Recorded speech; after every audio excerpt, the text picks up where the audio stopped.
नमस्कार दोस्तों, हाजिर हूँ एक शौर्य और पराक्रम की गाथा के साथ। यह कहानी है हौसले की, सम्मान की और क्रांति की, जिसने इतिहास के पन्नों को हमेशा के लिए बदल दिया।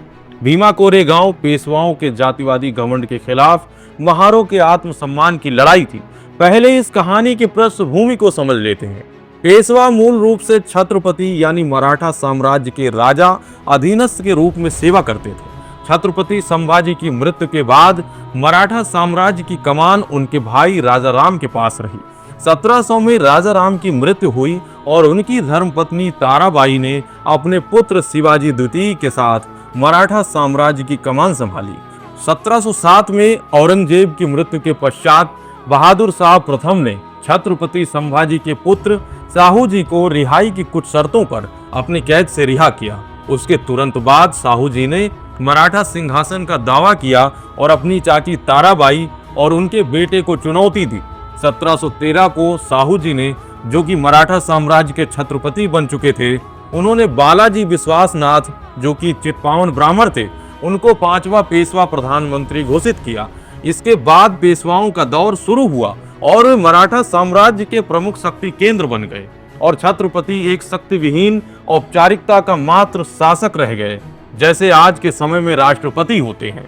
मराठा साम्राज्य की पूरी कमान पेशवाओं के हाथों में आ गई और पेशवाओं यानी चित्पावन ब्राह्मणों ने अपनी जातिवादी सोच के चलते महारों पर मनुस्मृति की व्यवस्था लागू कर दी, जिसके तहत उन्हें कमर पर झाड़ू और गले में मटका बांधने को कहा गया, ताकि जब कोई महार रास्ते से चले तो उनके पैरों के निशान झाड़ू द्वारा मिटते रहे और वे थूकना भी चाहे तो उन्हें अपने गले की मटकी में ही थूकना पड़े।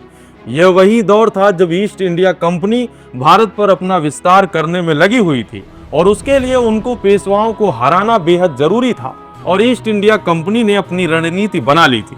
उस वक्त महारों ने ईस्ट इंडिया कंपनी के खिलाफ लड़ने के लिए पेशवाओं की सेना में भर्ती होने का आग्रह किया, जिसे पेशवाओं द्वारा अपमानित ढंग से ठुकरा दिया गया।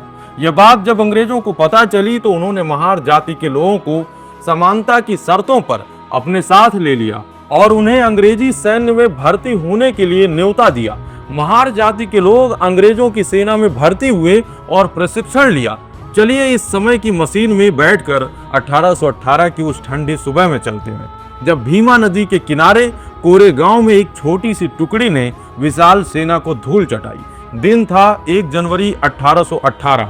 सूरज अभी अभी उगा ही है। भीमा नदी का पानी चमक रहा है और कोरेगांव के खेतों में हल्की धुंध तैर रही है। गांव के बाहर एक छोटी सी चौकी में 834 सैनिक तैयार खड़े हैं। इनमें 500 से ज्यादा है महार, वह जाति जिसे समाज ने सदियों से अछूत कहकर ठुकराया। उनके कपड़े सादे हैं लेकिन आंखों में चमक ऐसी मानो वो इतिहास लिखने को बेताब हूँ। उनके सामने है पेशवा बाजीराव द्वितीय की विशाल मराठा सेना। 28,000 सैनिकों का समंदर, घोड़ों की टापे, तलवारों की चमक और तोपों की गड़गड़ाहट साफ सुनाई दे रही है। पेशवाओं का शासन ब्राह्मणवादी व्यवस्था पर टिका था, जहां महारों को मंदिरों में घुसने, कुओं से पानी लेने या गांव के चौबारे पर बैठने की इजाजत तक नहीं थी।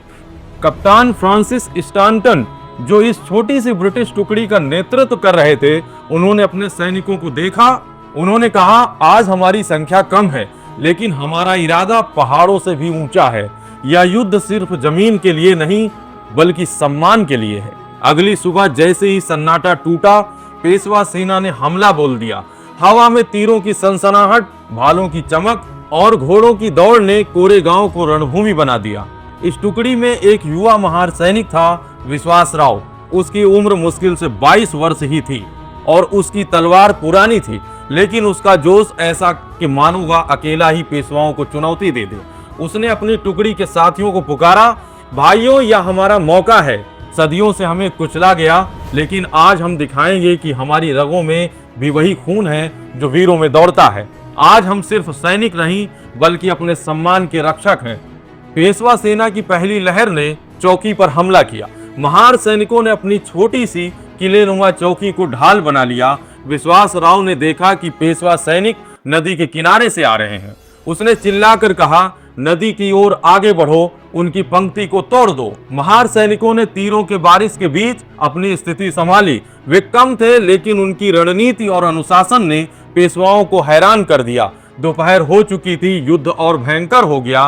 पेशवा सेना की तादाद इतनी थी कि वे चारों ओर से चौकी को घेर रहे थे, लेकिन महार सैनिकों ने हार नहीं मानी। विश्वास राव का छोटा भाई गोविंद इस युद्ध में उसके साथ था, लेकिन जैसे ही गोविंद को एक तीर कंधे में लगा, वह लहूलुहान हो गया, पर उसने अपनी तलवार नहीं छोड़ी। उसने विश्वास राव से कहा, भैया मेरी चिंता मत करो, यह खून मेरे आत्मसम्मान के लिए बह रहा है, तुम बस लड़ते रहो, अगर मैं मरूं तो मेरे नाम को उस विजय में जोड़ देना। विश्वास राव की आंखें नम थीं, लेकिन उसके अपने भाई का हौसला देखकर उसमें और जोश भर गया। उसने अपनी टुकड़ी को पुकारा, यह युद्ध हमारा है, यह हमारी आजादी की लड़ाई है, एक भी कदम पीछे नहीं हटेंगे। पेशवा सेना ने कई बार चौकी पर धावा बोला, लेकिन हर बार महार सैनिकों ने उन्हें खदेड़ दिया। उनकी तोपें गरज रही थीं, लेकिन ब्रिटिश महार टुकड़ी की एकजुटता ने उन्हें रोक रखा था। शाम ढलने लगी, पेशवा सेना थकने लगी थी। उनकी तादाद भले ही ज्यादा थी, लेकिन उनका मनोबल टूट रहा था। आखिरकार सूरज डूबते डूबते पेशवाओं ने पीछे हटने का फैसला किया। कोरेगांव का मैदान खून से लाल था, लेकिन वहां खड़ा था सम्मान, महारों का सम्मान।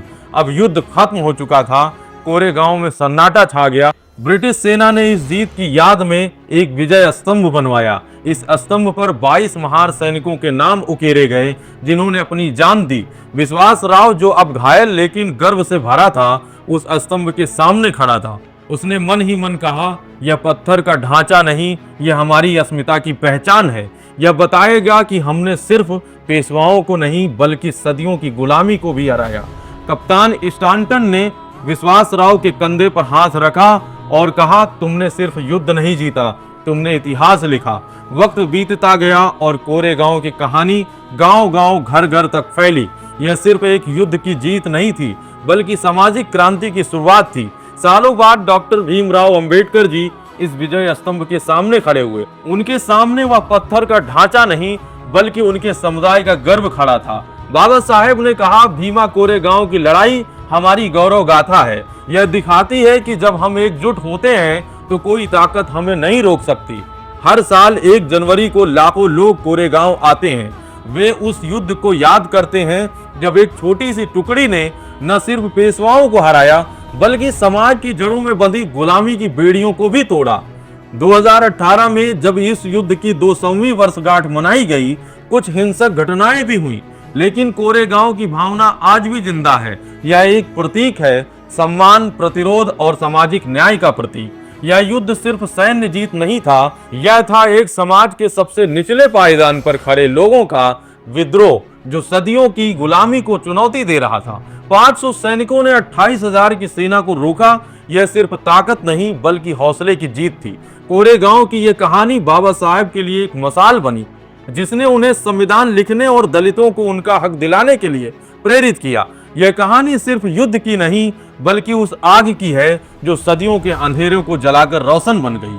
कोरेगांव की यह गाथा हर उस इंसान के लिए है जो अपने सम्मान के लिए लड़ना जानता है। दोस्तों, यह कहानी आपको कैसी लगी, कमेंट के माध्यम से अवश्य बताएं। साथ ही मुझे समर्थन देने के लिए चैनल सब्सक्राइब कर वीडियो को शेयर करना न भूलें। मिलते हैं अगले वीडियो में। धन्यवाद।